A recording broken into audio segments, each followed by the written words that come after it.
தங்கம் வாங்க east Lakshmi jewellers.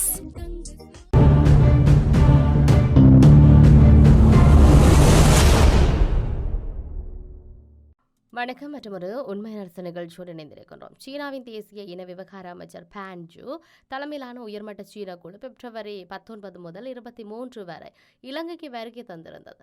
இந்த உயர்மட்ட குழு ஜனாதிபதி அனுரகுமாரவிடம் பலப்பட்ட பேச்சுவார்த்தைகளில் ஈடுபட்டது. ஒரு கட்டத்தில் மூடிய அறைக்குள் அனுரவுக்கு சீன அமைச்சர் ஞான உபதேசம் வழங்கியதாக தகவல்கள் வெளியாகியுள்ளன. ஞான உபதேசம் என்பதை எதை பற்றியதாக இருக்கும் என்பது ஆராய்வது மிக அவசியமானது.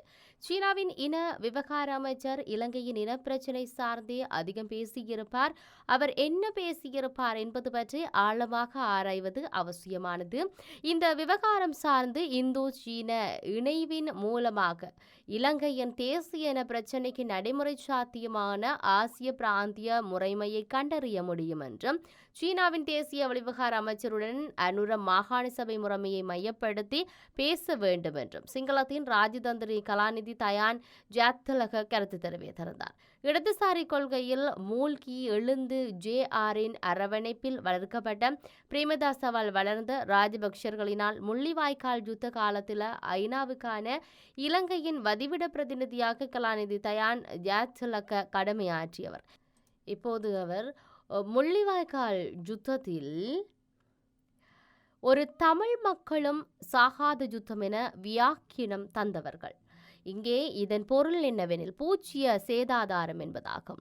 ஒரு பேரழிவு அல்லது அவசர காலத்தில் காயமடைந்த அல்லது கொல்லப்படும் மக்கள் எண்ணிக்கையை மறைப்பது, தவிர்ப்பது அல்லது குறைத்து மலினப்படுத்துவதை அல்லது தம் தரப்பை நியாயப்படுத்துவதை அப்பட்டமாக வெளிப்படுத்தி நிற்கிறது. எந்தவிதமான மனித உரிமை மீறல்களும் இடம்பெறவில்லை என்பதை அடித்து கூறியவர். இது ஒரு வகையான இராணுவ உத்திகளையும் குறித்து நிற்கிறது. அது மாத்திரமல்ல, இதனை இன குரோத சிந்தனையின் உச்சத்தை அவர் வெளிப்படுத்தியதாகவே அமைந்திருக்கிறது. இவ்வாறு பேசிய இந்த இனவாத சிங்கள ராஜதந்திரியின் வலியுறுத்துகையை தமிழர் தரப்பு மிகவும் எச்சரிக்கையுடன் கவனத்தில் கொள்ள வேண்டும். மேலும் இலங்கையின் தேசிய இன நல்லிணக்கம் மற்றும் நல்லிணக்க முயற்சிகள் பற்றி சீன அமைச்சர் பான் ஜூ இலங்கை சகாக்களுடன் பேச்சுவார்த்தை நடத்துவார் என்று இலங்கையின் வெளிவிவகார அமைச்சு வட்டாரங்கள் செய்தி வெளியிட்டிருந்தன. இதில் குறிப்பிடப்படும் இலங்கை சகாக்கள் என்ற சொல்லாடல்களையும் நாம் கவனத்தில் கொள்ள வேண்டும். இந்த சகாக்கள் என்பது தோழர்கள் என்ற பொருளை தருகிறது. சீனாவில் இடதுசாரி தோழர்கள் சீனாவுக்குள் இருக்கின்ற தேசிய இனங்கள் உரிமைகளை நிராகரிக்கின்றார்கள், தேசிய இனங்களை ஒடுக்குகின்றார்கள், தேசிய இனங்களை பேரின மயப்படுத்துகின்றார்கள். ஆகவே சிறுபான்மையினரை ஒதுக்குகின்ற, அழிக்கின்ற, தன் இனமயமாக்கல் செய்கின்ற சீன தோழர்கள் இப்போது சிங்கள தோழர்களுக்கு இப்படி பெரும் சிறுபான்மையினரை அழித்தொழிப்பு செய்வது பற்றி மந்திராலோசனை நடத்துகின்றார்களா என்பதை அறிந்து கொள்ள வேண்டும். சீனாவில் 200க்கும் மேற்பட்ட சிறுபான்மை தேசிய இனங்கள் இருப்பதாக கூறப்படுகிறது. ஆனால் அதிகாரப்பூர்வமாக சீன அரசாங்கம் 56 தேசிய இனங்களை மட்டுமே அங்கீகரித்துள்ளது.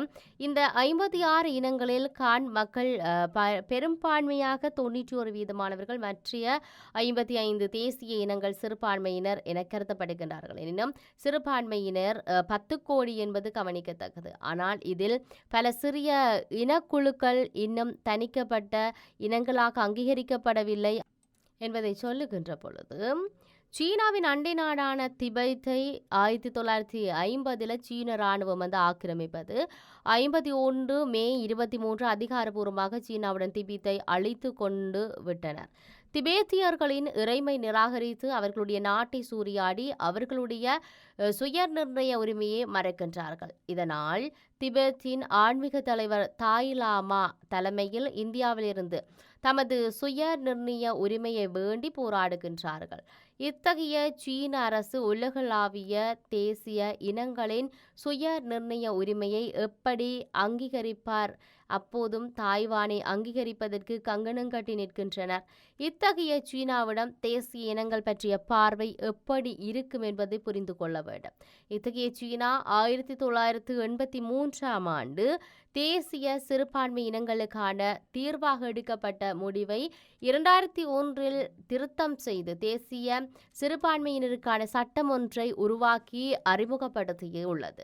இது பயன்படுத்தப்படுகின்ற அல்லாட்டி பிராந்திய இன சுயாட்சி என குறிப்பிடப்படுவது தேசிய சிறுபான்மையினர் வாழும் பிரதேசத்தில் நிர்வாக அதிகாரத்தை மாத்திரமே வழங்கியுள்ளார்கள். இங்கே நிர்வாக அதிகாரம் என்பது மத்திய அரசால் விதிக்கப்பட்டு இருக்கின்ற சட்ட விதிகளை நடைமுறைப்படுத்துகின்ற நிர்வாக அதிகாரம் மட்டுமே.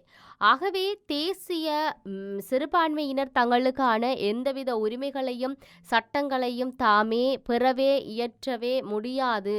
தமக்கான அதிகாரங்களை அவர்களால் இங்கே பெற்றுக்கொள்ள முடியாது. ஒட்டுமொத்தத்தில் பார்த்தால் சீனாவின் தேசிய சிறுபான்மையினர் மத்திய அரசின் ஊழியர்களாக, அதாவது அரசின் உதிரிப்பாகமாக செயல்படுவதாகவே அது அமையும். இதுதான் சீனா தேசிய இனங்களின் பிரச்சனைக்கு தன்னுடைய நாட்டின் தீர்வாக கொண்டிருக்கிறது. இத்தகைய சீனாவின் இன விவகார அமைச்சர் தான் இப்போது இலங்கைக்கு வந்து சென்றிருக்கின்றார் என்பதை சொல்லுகின்ற பொழுது அவர் அனுரவின் பாதுகாப்புக்குள் அந்த ஓதிய வேதம் தான் என்ன, இதனை இன்னும் சில நாட்களில் எதிர்கொள்ளப்படும் தேர்தலில் சிங்கள தோழர்களின் ஈழத்தமிழர் பிரச்சினை சார்ந்து முன்வைக்கப்படும் கருத்துக்களில் இருந்து அறிய முடியும். ஆயினும் அதுக்காக நாம் காத்திருக்காமல் அது பற்றி முன்னெச்சரிக்கையுடன் முன் உணர்வுடனும் தமிழர்கள் தம்மை தயாராக வைத்திருக்க வேண்டும்.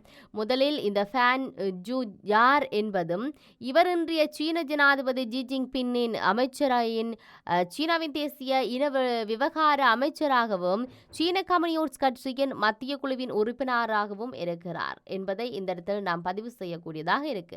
இங்கே இறைமை என்பதன் பெயரால் ஓர் அரசு செய்யும் அநீதிகளை அங்கீகரிப்பது, அரசுடன் அரசாக கூட்டு சேர்ந்து தன் நலன்களை அடைவதையே கவனத்தில் கொள்ளும் சீனா மனித உரிமைகள் சார்ந்து அது ஒருபோதும் கவனத்தில் கொண்டது கிடையாது. ஆனால் இங்கே ஒரு விசித்திரம் என்னவென்றால், ஒரு நாட்டின் இனப்படுகொலையே அல்லது அதனுடைய மனித உரிமை மீறல்களையோ தட்டி கேட்காமல் ஒடுக்குமுறை அரசுக்கு ஆதரவளிப்பது என்பது ஒரு வகையில் தலையீடாகவே அமைகிறது. ஒடுக்குமுறை அரசுக்கு ஆதரவு என்ற நிலைப்பாடு இன ஒடுக்குமுறைக்கும் இன அழிப்பு முறைமையிலும் தலையீடு என்றே பொருள்படுகின்றது. இது ஒரு தெளிவான தலையீடாகவே பார்க்கப்பட வேண்டும். இவ்வாறு தலையிடாமை என்பது தன்னுடைய சர்வதேச அரசியல் பொருளியல் நலன் சார்ந்து அது தலையிடாமல் அதே நேரத்தில் ஒடுக்குமுறை அரசுக்கு ஆதரவாக செயற்பட்டு தன் நலனை அடைந்திருக்கிறது. இதனை கடந்த கால சீனாவின் அரசியல் வெளி விவகார அமைச்சர்கள் அதாவது விவகார செயற்பாடுகள் அனைத்தும் அவ்வாறே அமைந்திருக்கின்றது. இந்த அடிப்படையில் தான் இலங்கை இன பிரச்சனையின் முள்ளிவாய்க்கால் மனித பேரவலத்தின் போது லட்சக்கணக்கானோர் இங்கு படுகொலை செய்யப்பட்ட பின்னரும் அது ஒரு உள்நாட்டு பிரச்சனை என்றும் அதனை தீர்த்து கொள்ளும் வல்லமை இலங்கை அரசுக்கு உண்டு என்றும் கடந்து சென்றது. அதோடு நின்றுவிடாமல் ஐநா மனித உரிமைகள் அவையில் இலங்கையின் இனப்படுகொலை தொடர்பாக ஆதரவாகவுமே சீனா வாக்களித்திருக்குது. அதே நேரத்தில் ஐரோப்பிய நாடுகளில் உள்ள சீன தூதரகங்களுக்கு புலம்பெயர் தமிழர்கள் இனப்பிரச்சனை சார்ந்து பேசுவதற்கு நேரத்தை ஒதுக்கி தரும்படி விண்ணப்பித்த போது அதனை நிராகரித்து சந்திப்பதற்கு சீன வெளிவிகாரம் மறுத்தும் விட்டிருக்கின்றார். அதோடு விண்ணப்பித்தவர்களுக்கு நீங்கள் இலங்கையில் உங்கள் அரசியல் தலைவர்களுடன் பேசிக் கொள்ளுங்கள் அல்லது அவர்கள் பார்த்து கொள்ளட்டும் என்று அறிவுரை கூறியவர்கள் என்பதையும் இங்கே சுட்டிக்காட்ட வேண்டும். சீனாவின் வெளியுறவுத்துறை அதாவது வெளியுறவு கொள்கை என்பது அரசுக்குமான உறவாகவே எப்போதும் அமைந்துள்ளது.